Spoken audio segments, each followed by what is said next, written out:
Hello, ladies and gentlemen, and welcome back to another great day with the Cinemari. Wicked for Good, Wicked Part 2 is finally out in theaters. I have seen it, and I'm here with my thoughts. Wicked for Good, the long-awaited Part 2 of Wicked, which is a Broadway musical, starring Cynthia Erivo and Ariana Grande as Elphaba and Galinda. It's finally out, and we got to talk about it. The good, the bad, the great, the awful, if there is any awful. I'll start with the short little spoiler-free review, and then we'll kind of get into the nitty-gritty. I'll flag your spoiler warning, but then we will get into spoilers. So if you have not seen the play, if you have not seen the movie, and you don't want to be spoiled at all, just go ahead and click off this video and come back when you want to. But to get into a non-spoiler review, it's a good movie. I'm sitting at about a 7 or an 8 out of 10. I can't really depict where I want to go with it, but it's about a 4 out of 5 stars for me on Letterboxd. It is currently on my list of 2025 movies at number 12, which may seem like a shocking drop, especially because I had Wicked Part 1 at number 1 of 2024,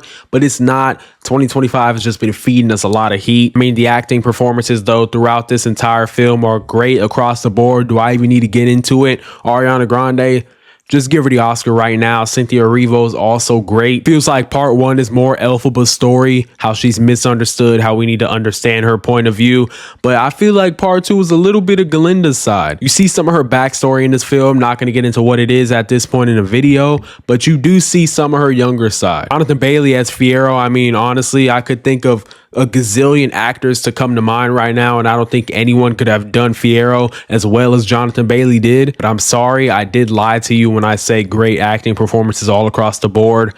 Madame Morrible to me is still incredibly miscast. Michelle Yeoh is great in a lot of things, just not Wicked. Her singing is awful. I mean, you don't even have to see Part 2 to realize that. If you've seen Part 1, you know that her singing is awful. I just don't think this is really her acting style. And if you've seen the interview that she talked about how she got this role, I don't really see that how it could shock any of you guys. It is a good movie. I don't know how much more I can touch on in a non-spoiler way. The songs, of course, are always great. And I guess this will be my segue into spoilers. So if you haven't seen the play and you haven't seen Part 2 and you don't want any more spoilers, just go ahead and click off this video, save it for later. When you go see it, come back and listen to my thoughts. Maybe we share some thoughts, maybe you disagree with me highly. Just come back and take a listen. Yeah, the songs, they do take a drop off incredibly from Part 1, but as seeing the play, I do think Ariana Grande and Cynthia Erivo's versions of Part 1 songs are better than the actual Part 1 songs. So I was kind of hoping that they could do the same for Part 2.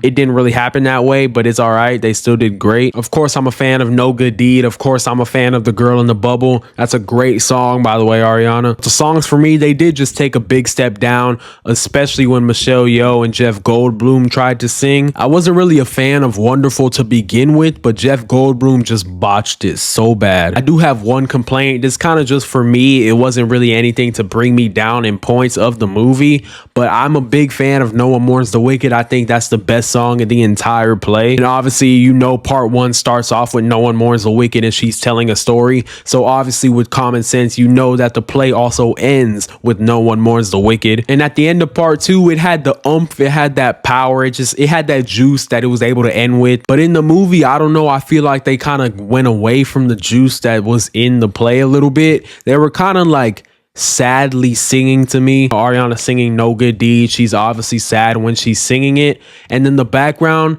they're singing No One Mourns the Wicked, but they're not singing No One Mourns the Wicked. Nah, just a personal gripe though. That doesn't bring down the movie in any points. That doesn't affect it at all. It's just me being a critiquer. To get into the biggest negative of the movie though, the pacing is bad. It feels like the movie is going too fast and it feels like it's dragging at the same time. There's some plot points where I feel like they kind of sped through it a little bit, and there's some plot points that probably aren't as important, but they took 4 minutes to complete the scene. Now, obviously, I'm exaggerating there, but you get what I'm trying to say. It just feels like all in all, this movie could have done without 10 to 15 minutes. To kind of get back into the positive side in a non-comparing way, the songs are good. The plot is interesting. The acting, they did a great job with the exclusion of Michelle Yeoh. John M. Chu does a great job adapting the plays Part 2 into a movie. It's a good watch for me. It's fun. It's entertaining. I'm sitting at about a 4 out of 5 stars on Letterboxd. It's a good movie. Ariana and Cynthia are great.